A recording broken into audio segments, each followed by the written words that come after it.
వచ్చింది జాయిన్ అవ్వు అని.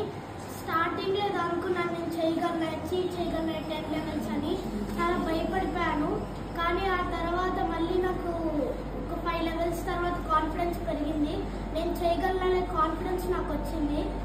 ఆ తర్వాత నేను ఒక 10th level 9th level కూడా చాలా తొందరగా కంప్లీట్ చేశాను. అందుకని నాకు చాలా ఇదిగా అనిపించింది.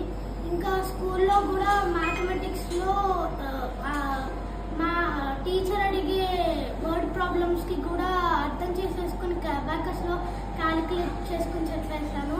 అందుకని చాలా స్పీడ్గా చేశాను నేను అప్పుడు కూడా. ఇంకా మా స్కూల్లో ఒక మార్కెట్ యాక్టివిటీ అని పెట్టారు. దాంట్లో కూడా నేను షాప్ కీపర్గా ఉంటే అప్పుడు కూడా చాలా తొందరగా లెక్కలు చేసేసి అవన్నీ చేశాను. మా టీచర్స్ కూడా నన్ను చాలా బాగుంది అబాకస్ బాగుంది అన్నారు. Thank you for thank you. All the best. Very good.